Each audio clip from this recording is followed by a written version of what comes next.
Kami datang bersyukur pagi ini ya Tuhan padamu, karena besar kasih setiamu dalam hidup kami. Tuntunanmu yang selalu kau nyatakan ya Tuhan. Pagi ini kami membuka hidup kami, membuka hati kami padamu, bahwa kami terus dalam rencanamu yang dahsyat ya Tuhan. Pakai hambamu Tuhan dengan urapan hikmat daripadamu. Jangan kuduskan hambamu ya Bapa. Tiada kuasa-kuasa lain mengganggu kami jika kami mendengar firman, karena segala kuasa-kuasa lain tunduk pada kuasamu ya Tuhan. Otoritas Allah saja menguasai hati ibadah kami. Dalam nama Yesus kami sambut firman Tuhan. Setiap kita yang siap menyambut firman bersama saya katakan amin.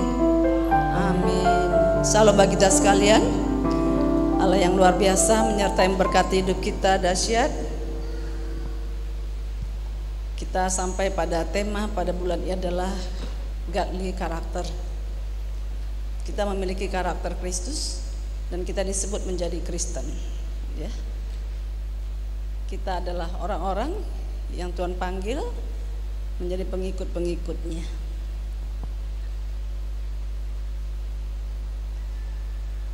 Apa yang kita lihat dalam kehidupan sebagai orang percaya, orang pengikut Kristus disebut dengan Kristen, ya.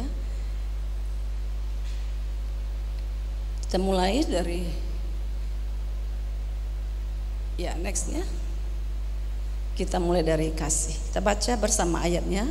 1 Sekalipun aku mempunyai karunia untuk bernubuat, dan aku mengetahui segala rahasia dan memiliki seluruh pengetahuan, dan sekalipun aku memiliki iman yang sempurna untuk memindahkan gunung, tapi jika aku tidak mempunyai kasih, aku sama sekali tidak berguna. Salah satu dari buah roh adalah kasih. Dan kalaupun kita mempunyai fasilitas lain, karunia-karunia lain dalam hidup kita, tapi ternyata katanya kasih yang paling menonjol. Kasih seperti apa? Kualitas kasih seperti apa yang harus kita lakukan?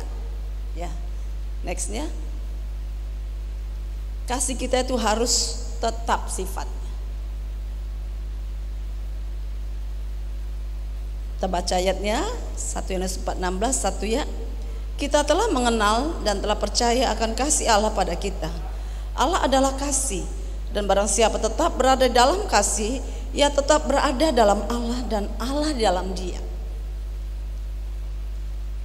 Kalau misalnya kita melihat kehidupan masa lalu atau anak-anak muda ketika mereka bergaul, katakanlah berkencan, berpacaran, mereka benar-benar apa?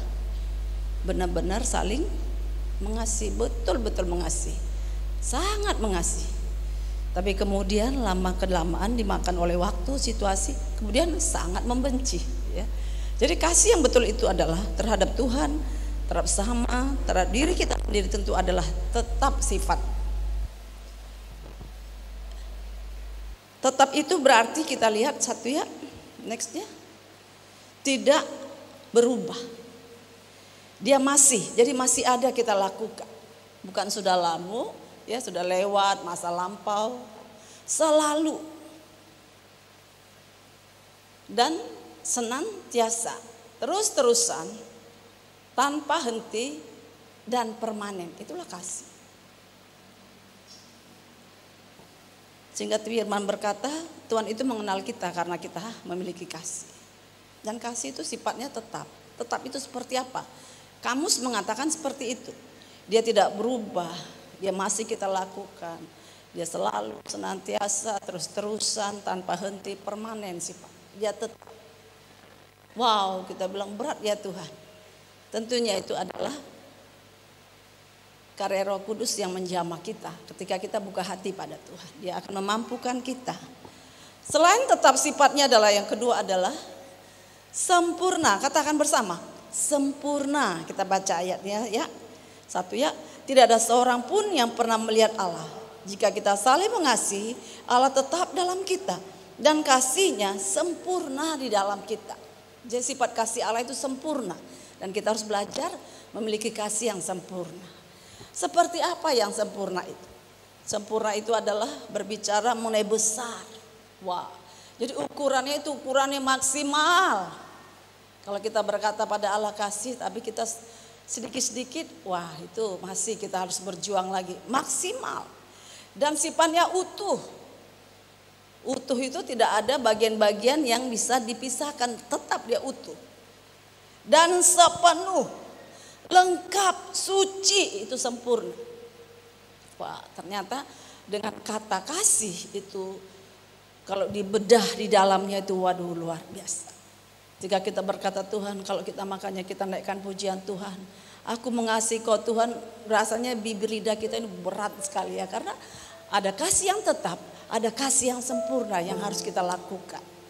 Selain itu juga ada lagi kita lihat kualitas di dalamnya, tidak bersyarat. Kita baca ayatnya 1 ya. Kita mengasihi karena Allah lebih dahulu mengasihi kita.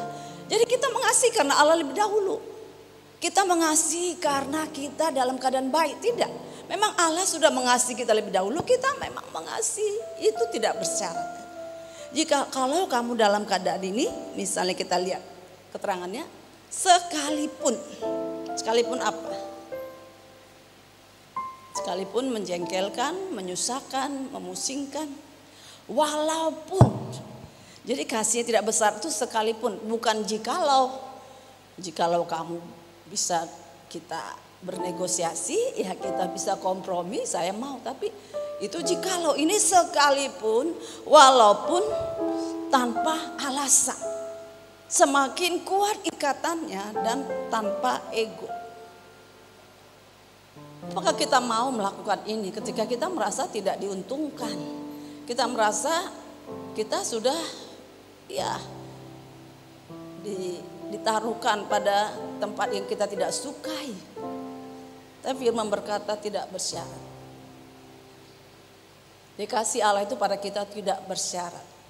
Dia terima terus kita, dia berikan terus anugerahnya bagi kita, tidak bersyarat. Tapi firman berkata kita harus punya kasih Allah itu. Kualitasnya adalah kasih Allah dalam hidup kita. Apakah kita sudah sempurna sekarang? Kita sedang mengerjakan, kita sedang proses di dalam. Saya belum sempurna, Bapak Gembala juga belum sempurna, tapi kita sedang proses di dalamnya. Proses kita itu harus progres. Semakin hari semakin menuju pada tempat yang lebih, oh ya aku salah. Oh ya aku sudah tidak betul ini, kita pikir dalam hati. Dan kita mulai, karena yang diharapkan tadi itu tetap sempurna, tidak bersyarat. Kalau dengan bersyarat itu adalah kasih yang tidak sesuai dengan apa yang Tuhan mau dalam hidup kita. Sehingga Tuhan berkata, aku tidak kenal kamu. Kalau kita berkata kita mengasihi Allah, kasih Allah itu ada pada kita dan kita memiliki kualitas ini. Itu yang pertama. Jadi ketika kita berkata kita pengikut Kristen, kita punya karakter Kristus, kasih itulah sesuatu yang harus kita kerjakan dalam hidup kita. Kita latih, tidak dengan perasaan kita, kemauan kita, karena tanpa ego kita. Sudah berkali-kali kita katakan, mungkin sudah berulang kali, tapi tanpa ego, bukan untuk kepuasan kita. Yang